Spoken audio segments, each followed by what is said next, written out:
우리가 가격이 오르는 게 뭐가 있을까요? 어떤 게 가격을 올리는 요인이 될까요? 네? 수요가 많은, 그럼 수요가 많은 곳은 어떤 곳이에요? 그렇죠. 일자리가 많은 곳, 손가락이 빨리지 않을 정도로 그냥 돈을 벌 수 있는 데가 가까운 곳이나 거기 접근성이 좋은 곳이에요. 자, 그러면은 그런 공간을 만드는 거는 정책이에요. 그 정책이 재정을 투입해서 이렇게 좋아진 거예요. 강남이 좋아졌던 거는 정책적으로 토지구획 정리 사업을 해서 재정을 투입했기 때문이고요. 그러한 부분들이 발전하면서 노후된 부분들이 또 재건축 재개발로 연결되고 거기에 재정이 또 투입이 되면서 또 발전한 거예요. 자, 제가 말하는 건요.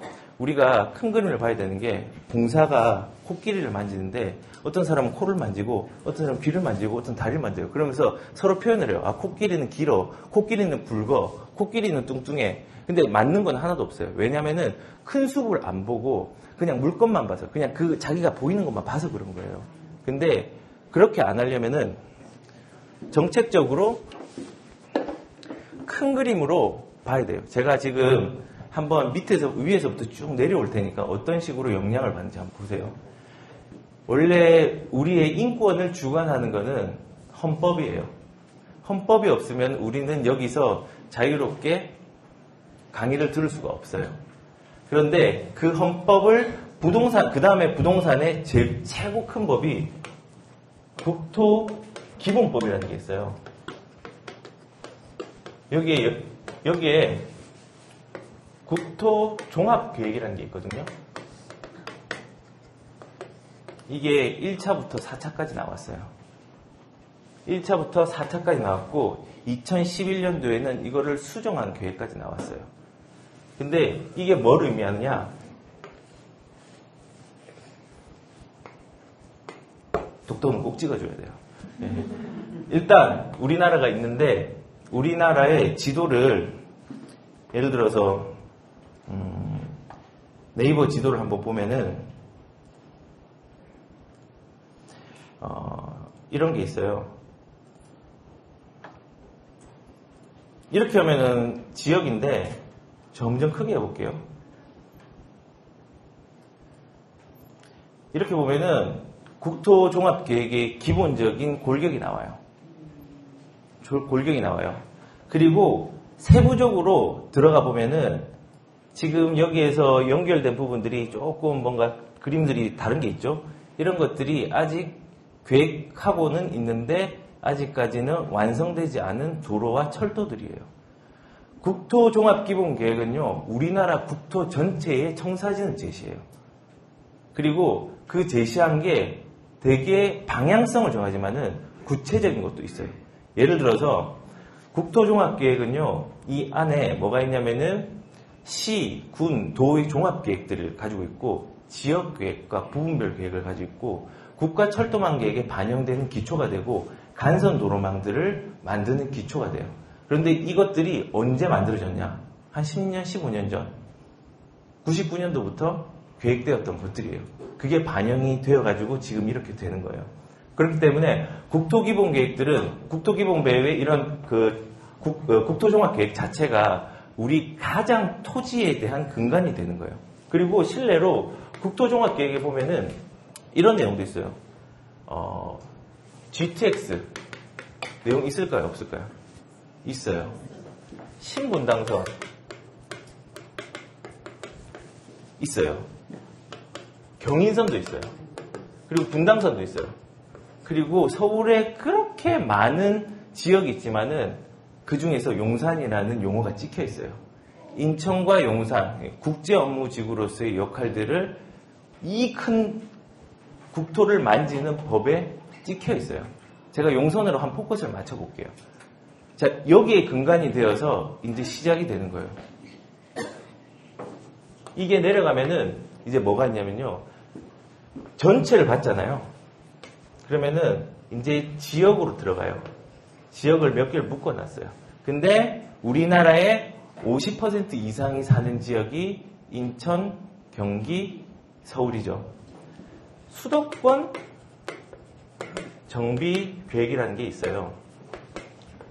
이 수도권 정비 계획은요, 이 안에 내용을 보면은 과밀 억제 권역, 성장 관리 권역, 그냥 자연 보존 권역이 있어요. 이게 그냥 말 같죠? 근데 이것도 땅값에 영향을 미쳐요. 과밀 억제 권역이라는 게 뭔지 아세요? 이거는 서울 전역, 그리고 경기도의 조금 과밀 지역에 얽혀 있는 지역이에요. 인천에도 일부 있고요.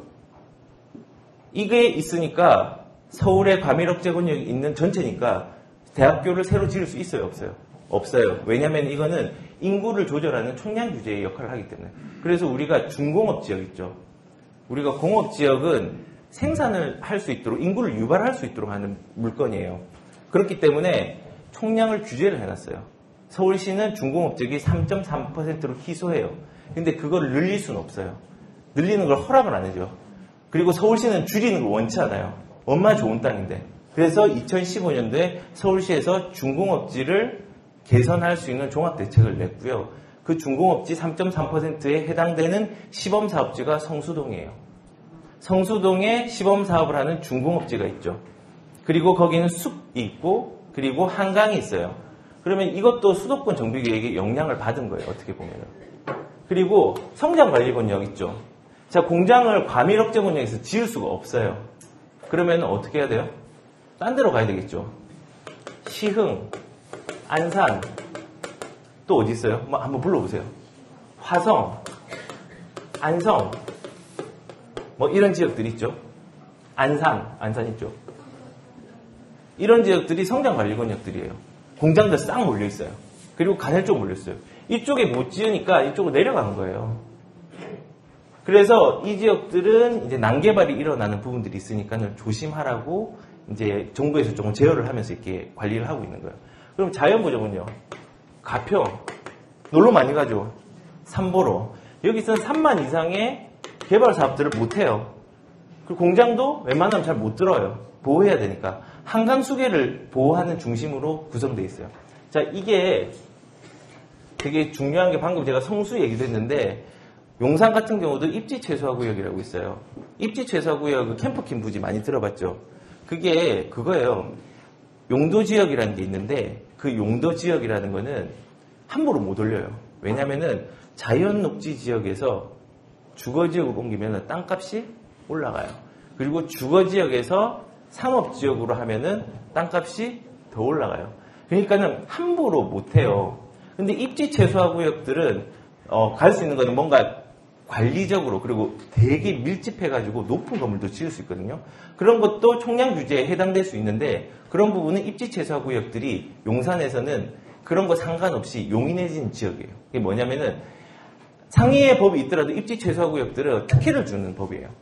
그렇기 때문에 용산에 입지 최소화 구역이 있잖아요. 거기가 특혜를 받은 지역이에요. 어떻게 보면 땅이 되게 땅값이 그렇게 높진 않았는데 물론 높지만 상대적으로는 실질적으로는 그 특혜를 받아서 더 높이 올라갈 수 있는 날개를 달았다는 거예요. 그래서 수도권 정비계획도 이런 식으로 영향을 받는다는 거예요. 오늘 공부 열심히 하시네요. 자, 그 밑에 뭐가 있을까요? 그 다음에 광역계획이 있어요.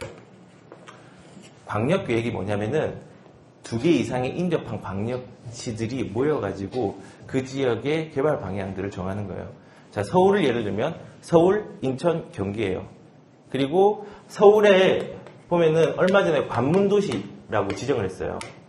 혹시 아시나요? 관문도시 지정도 이런 광역계획의 일환이에요.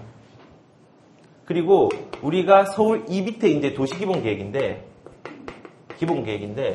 3개의 중심지랑 7개의 광역중심이랑 12개의 지역중심이 기본계획에 나와요.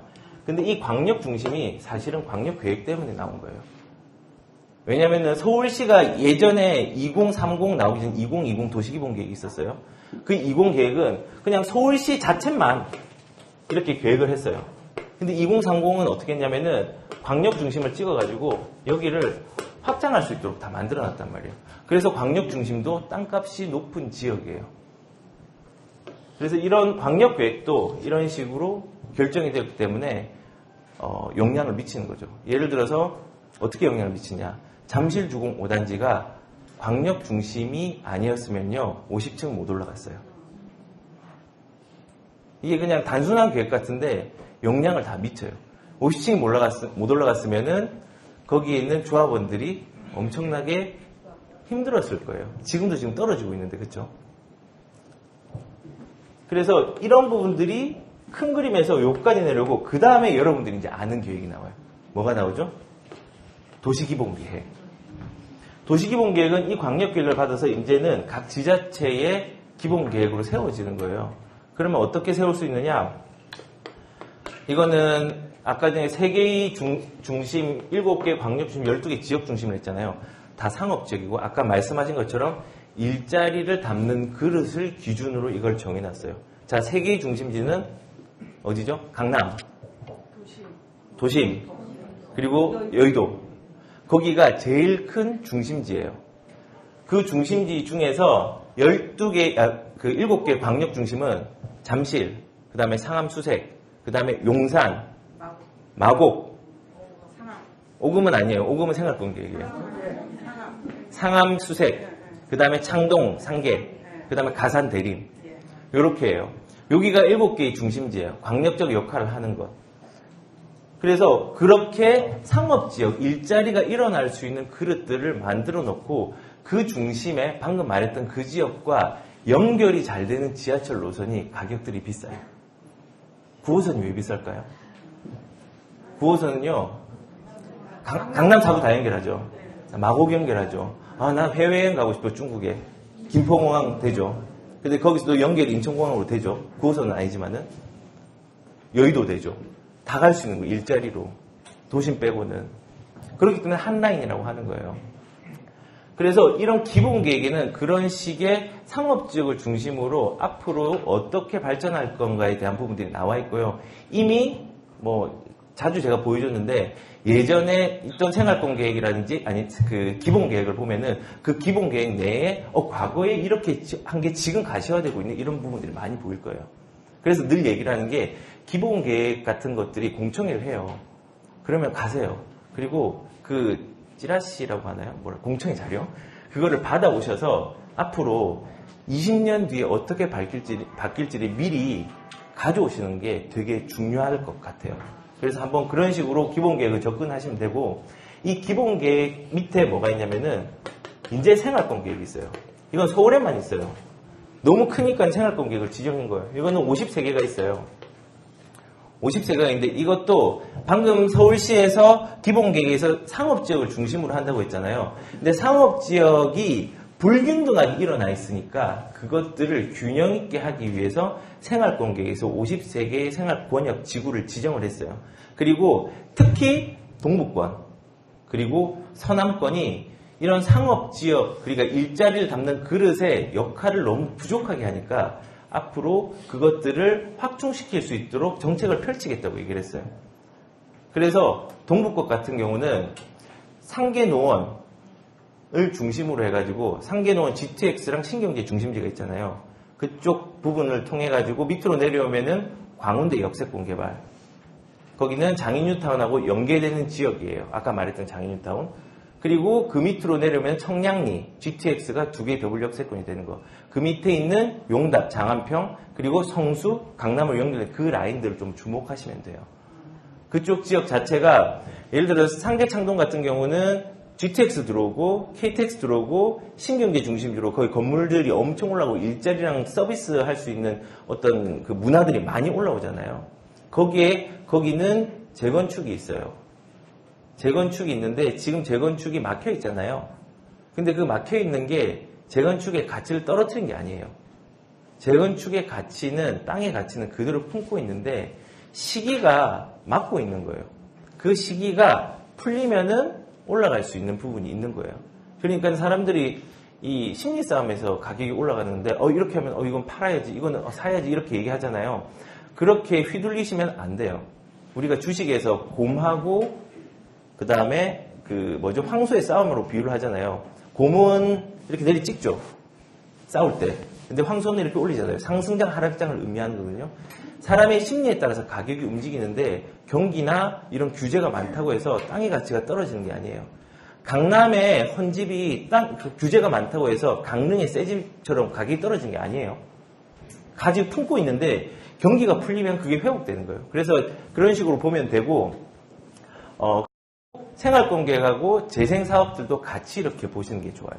근데 지금 말한 것들은 신경계 중심인 재생사업이거든요. 그래서 창동이라든지 지금 장의도 재생사업이 있고 장안평도 재생사업이 있고 성수 같은 경우도 재생사업이 있으니까 그런 라인들을 통해 가지고 동부권은 바라보는 게 좋아요. 그래서 도시기본계획에서는 제가 좀 주목해야 될 부분들이 용산이고 그 이유는 나중에 나와요. 그리고 생활권계획에서 주목해야 될 부분들은 아까 말했던 동부권 있죠. 동부권하고 서남권이에요. 이 지역들이 앞으로 진보할 지역이에요.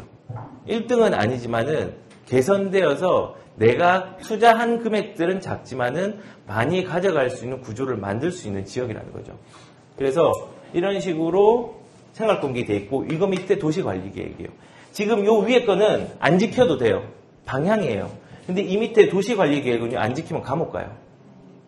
이 안에는 지구단위 계획이 있고 용도 지역 지구에 대한 부분이 있고 지구단위 계획에는 이런 거예요. 허용 용도, 허용할 수 있는 건축물, 불허용 용도 이런 게 있어요. 여기서는 근린생활시설을 짓지 마세요 했는데 나는 근린세상 짓고 싶어요 해서 지었어요. 그러면은 범칙금이 나오죠. 그게 이 밑에 있는 도시관리계획이에요. 그리고 이러한 부분들이 완전히 세팅이 됐잖아요. 그러면은 어디를 봐야 되냐면요. 서울시 같은 경우는 이걸 봐야 돼요.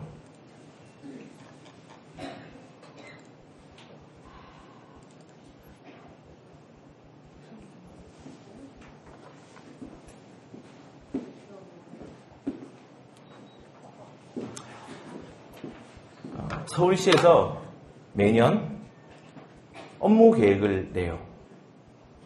근데 이 업무 계획은요, 앞으로 어떻게 할 거라는 방향성을 제시하는 거예요.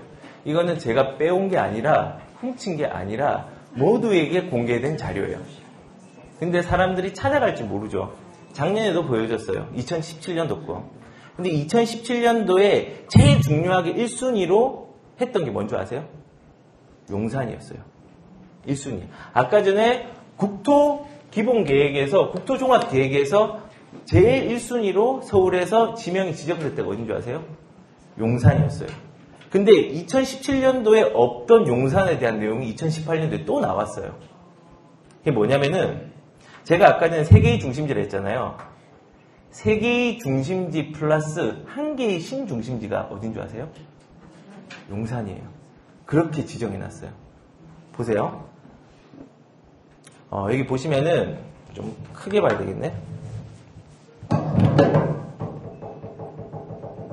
어이구, 경쾌하네요. 자, 보시면은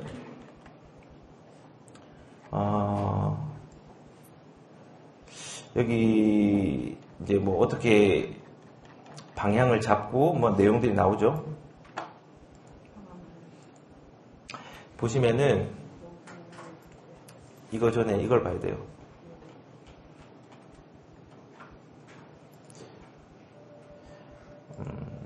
보세요.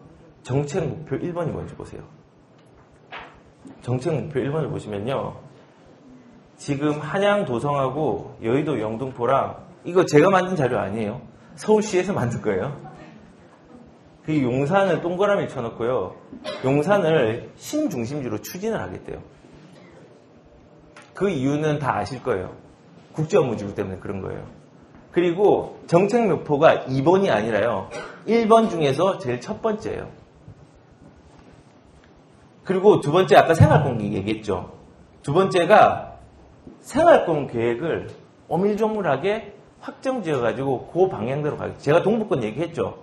생활권 계획에 있는 맞춤형으로 하면은 그 방향들을 갈 수 있는 거예요. 우리가 그냥 물건들 아무 좋다 가는 게 아니라 이런 정책의 큰 방향들을 가져가는 거예요. 자, 그러면은 이 내용들을 보시면은 1번이 서울 용산역 일대 국가 중심 공간을 조성하는 거예요. 어떻게 조성하느냐? 보시면은 미래를 대비하는 거예요. 미래를 대비하는데 일단은 뭐 서울역하고 용산역의 통합 개발들을 하겠다고 하고, 그리고 여기 보시면은 용산에 국제업무지구 있죠. 국제업무지구를 하겠대요. 근데 이번에 소송에서 어떻게 됐어요? 이겼죠. 그러면 코레일이 100% 승소를 했어요? 안 했어요? 했죠. 그러면은 가져가겠죠, 소유권을. 그러면은 지금 서울시의 최고의 목표가 뭐였죠? 1번이 목표가 용산의 국제업무지구예요. 그리고 여기 국토기본부의 국토종합계획도 뭐였죠? 용산이에요. 지금 말하는 것처럼 용산 자체가 사람들이 가격이 오르는 이유를 왜 오르지? 여기가 좋아지나 보다라고 생각하는데 제시되는 방향은 명확해요. 옛날에 실패했던 사업인데 이제는 그 기반을 마련한 거예요. 그리고 그 기반에 따라서 우리가 이제는 실행을 할 수 있는 전략을 잘 가져가면은 수익을 낼 수 있는 거예요. 자, 그럼 이렇게 예를 들어볼게요. 우리가 차 중에서 수입차 중에서 좋아하는 차 있으세요? 예? 어떤 차요? 고성능차요? 고성능차라고 누가 하신 것 같은데? 자동차요. 먹는 차 말고요. 자, 만약에 예를 들어서 BMW라는 게 있다고 칠게요. 그러면은 이게 원래 8천만 원짜리였어요. 근데 이거를 1억 5천에 팔아요. 그러면 이거 비싸요, 싸요? 되게 비싼 거예요. 근데 BMW를 8천만 원짜리를 거꾸로 7천만 원에 팔아요. 그럼 이거 비싼 거예요, 싼 거예요? 싼 거예요. 제가 말하는 게 그거예요. 용산은요, 고평가 지역에서 저평가 물건을 찾는 게 중요해요. 그러면은 여기 가면요, 사람들이 이거는 소액 투자가 아니네라고 얘기를 할 수 있어요. 왜냐하면 옛날에는 5천 투자인데 지금은 1억 넘게 투자해야 되거든요. 근데 그게 아니에요. 여기는 고평가 지역에 저평가 물건이 많기 때문에 비록 지금 BMW에 대한 가치들이 상대적으로는 이게 싸다고 느끼는데 어떤 사람들은 여기가 만약에 국산차를 사려고 하는데 국산차는 한 3천에서 4천 하잖아요. 비싸요, 안 비싸요? 7천이? 비싸 보이는 거예요. 근데 거꾸로 생각하세요. 용산이라는 동네는요, 지금 말한 것 같이 국가에서부터 지역까지 주목하고 있는 동네예요. 그러면은 이 지역 자체는 만약에 앞으로의 장래성을 본다면은 내가 7천만 원 투자하는 지역이 있다면요, 이게 국산차보다는 비싸지만은 비싼 게 아니에요. 그러니까는 투자를 들어가셔도 된다는 거예요, 제 말은. 지역에 맞게. 그러면은 이 동네를 지역에 맞게 어떻게 들어갈지 구체적으로 한번 얘기를 한번 해보고, 시간이 아직 조금 있죠? 얘기를 한번 해볼게요.